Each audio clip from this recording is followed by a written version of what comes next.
स्वागत है आपका हमारे YouTube channel Rathore English academy में। आज हम शुरू करने जा रहे हैं अपना 36 day of 90 days hard challenge to learn grammar. तो आज हम देखते हैं क्या सीखेंगे। आज हम सीखने जा रहे हैं passive of present and past continuous. Future continuous के पैसिव नहीं होते हैं, जैसा कि आपको पता भी है। तो आज हम सीखेंगे प्रेजेंट एंड पास्ट कॉन्टिन्यूअस के पैसिव दोनों एक ही वीडियो में। So this video will be 2 in 1 for all of you. इसमें मैंने कोशिश की है कि एक्टिव भी रिवाइज हो जाए और पैसिव भी रिवाइज हो जाए। तो एक्टिव का रूल भी लिखा गया है यहाँ पे, आप देख सकते हैं। Subject plus is am are plus was were. Present में इज एम आर आता है और पास्ट में वॉज वर आता है, as you know. And we I have written the rule here so that you can check and you can revise the same thing. Second, the rule of passive. So in passive, whenever we have continuous tense, we use being. Otherwise, third form we use in each and every sentence of passive. So we can see here, object is MR was verb plus being plus third form of verb plus by plus subject. So we can see here first sentence, they are making bottles. is MR आ रहा है, इसका मतलब present continuous है। तो जब present continuous है तो इसका पैसिव बनेगा। दे आर मेकिंग बॉटल्स, वो बोतल बना रहे हैं। अब वो बोतल बना रहे हैं, इसका मतलब उनके द्वारा बोतलें बनाई जा रही हैं। बॉटल्स हमारा ऑब्जेक्ट हो गया, इज एम आर बॉटल्स ज्यादा है, आ रहेगा। Being as per the rule, third form of verb. Make की मेड होती है, बाय और वे बना रहे हैं उनकी दैम हो जाएगी। यहाँ पे आके ऑब्जेक्टिव केस लग जाता है। He was reading a book yesterday, वह कल एक बुक पढ़ रहा था। A book was being read by him yesterday, हम देख सकते हैं एक पुस्तक उसके द्वारा पढ़ी जा रही थी कल। A book was being read by him yesterday, read की तीनों फॉर्म सेम होती हैं स्पेलिंग में, तो थर्ड फॉर्म रेड होगी। नेक्स्ट देख लेते हैं, हमारे पास नेगेटिव है। नेगेटिव में रूल में वॉज वर हेल्पिंग वर्ब के बाद नॉट आ जाता है, आईएनजी फॉर्म ऑफ वर्ब है। उसके बाद जब हम पैसिव देखेंगे, मैंने पहले ही बता रखा है एक से ज्यादा हेल्पिंग वर्ब हो जाती हैं तो फर्स्ट हेल्पिंग वर्ब के बाद ही नॉट आता है। तो object is am are was were plus not plus being third form, then our sentence. So let's check first example. I am not riding a bike, I am not riding a bike. So answer will be, मैं bike नहीं चला रहा हूं, तो मेरे द्वारा bike नहीं चलाई जा रही है। अब bike is not being ridden by me, आप देख सकते हैं नॉट बीच में रिडन थर्ड फॉर्म है राइट की, ride rode ridden. He is not teaching Hindi in the class, वह कक्षा में हिंदी नहीं पढ़ा रहा है, तो हिंदी उसके द्वारा नहीं पढ़ाई जा रही है कक्षा में। Hindi is not being taught by him in the class. जो भी लास्ट में बचता है वो ऐसे की ऐसे आ जाता है, बाय हिम के बाद इन द क्लास हो गया, यार कोई भी टाइम है, कुछ भी रेस्ट जो भी बचेगा वो लास्ट में जैसा भी होगा वैसे की वैसे आ जाएगा। I was not packing my bags, मैं अपने बैग पैक नहीं कर रहा था। माई बैग्स, अब बैग ज्यादा है, मेरे बैग पैक नहीं किए जा रहे थे, तो my bags were not being packed by me, मेरे द्वारा मेरे बैग पैक नहीं किए जा रहे थे। हिज आंसर वॉज सरप्राइजिंग मी, उसका उत्तर मुझे सरप्राइज कर रहा था, मुझे आश्चर्यचकित कर रहा था। तो उसके उत्तर के द्वारा मैं आश्चर्यचकित हो रहा था, तो I was being surprised with his answer. Continuous है, बीइंग जरूर लगेगा, थर्ड फॉर्म आएगी। और मैंने कुछ बताया था स्टार्टिंग वीडियो में, कुछ हमारे वर्ड्स ऐसे होते हैं जिनके बाद बाय नहीं आता, बाय के स्थान पे कुछ और वर्ड आते हैं। तो ये सारे एग्जांपल्स मैं इसमें बीच बीच में आपको बताता रहूंगा ताकि आप अच्छे से समझ पाओ। सरप्राइज के बाद विद आता है। Next, next interrogative, let's see interrogative sentences.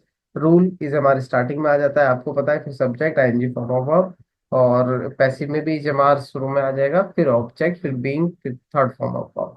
अब एग्जांपल से समझते हैं हम अच्छे से समझ में आएगा। Are you reading the newspaper, क्या आप न्यूज़पेपर पढ़ रहे हैं?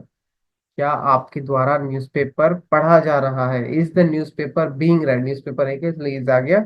Is the newspaper being read by him, him की जगह यहाँ पे यू आएगा by mistake, it is typo error, so please ignore it and consider it as you. Is he playing cricket, क्या वह क्रिकेट खेल रहा है? क्या उसके द्वारा क्रिकेट खेला जा रहा है? Is cricket being played by him.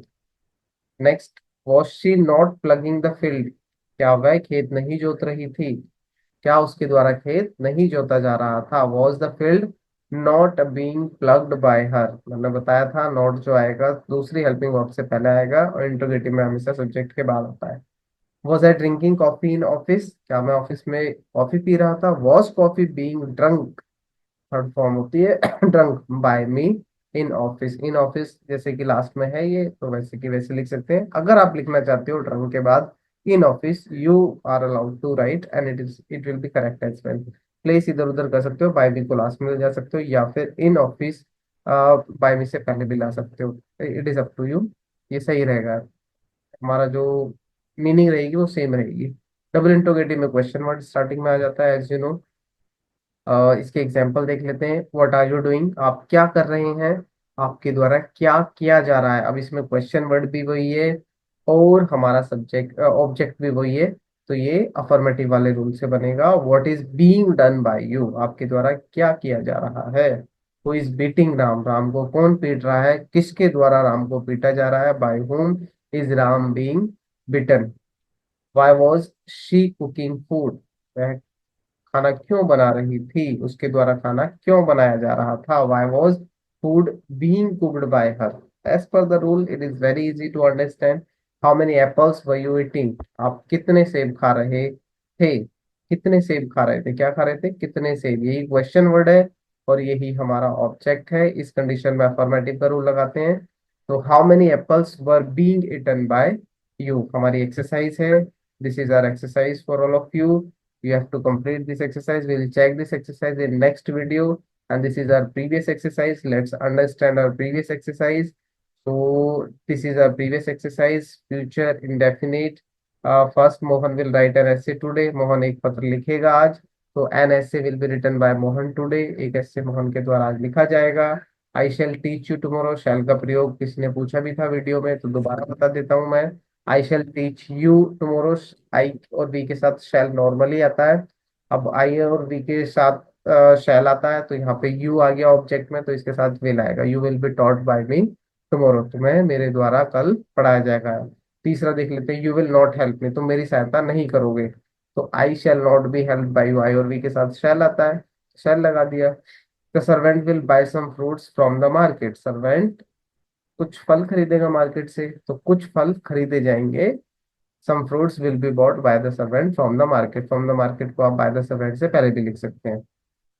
I shall never give my books to him, मैं अपनी बुक्स उसे कभी भी नहीं दूंगा. तो उसे कभी भी मेरी बुक नहीं दी जाएगी मेरे द्वारा. He will never be given, उसे कभी नहीं दी जाएगी माई बुक्स, मेरी पुस्तकें, बाय मी दोबारा.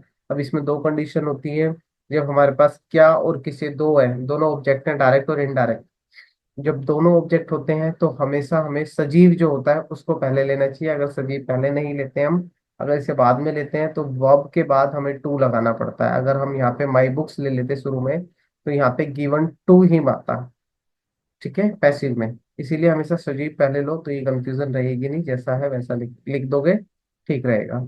You will not help Abdul tomorrow. Abdul will not be help by you tomorrow. It is very simple. 7, we shall not follow your advice. Your advice will not be followed. तो we, हम, जब ये हो people और हम, इन्हें हम कंसीडर नहीं करते. बायस हम नहीं लिखते, क्योंकि वो सभी के लिए सेम है. हम नहीं कंसीडर करेंगे आपकी एडवाइस को, मतलब आपकी एडवाइस हम नहीं फॉलो करेंगे, तो आपकी एडवाइस को फॉलो नहीं किया जाएगा. ये लिखने की जरूरत नहीं है हमारे द्वारा, क्योंकि सभी के द्वारा नहीं किया जाएगा, इस वजह से. Will you accompany me, shall I be accompanied by you. अब वहां पे विल है और ऑब्जेक्ट हमारा आई है इधर, तो आई मतलब मी ऑब्जेक्ट था वहां पे, तो मी का आई बन जाता है. तो shall I be accompanied by you. Who will win the race? By whom will the race be won? People will soon forget it. It will soon be forgot. By people लिखने की जरूरत नहीं है, कभी नहीं लिखते हम by people, उसकी जरूरत नहीं है. Soon जो है, जैसे always, never, ये हमेशा helping verb के बाद आते हैं. इसी तरह से soon भी helping verb के तुरंत बाद आता है, first helping verb के. ये याद रखना है. Thank you so much everybody for watching my video. Now we will be meeting in next video soon. Please subscribe the channel. like the video, share the video with others so that others can get benefited. Thank you so much, everybody. Bye bye. Take care.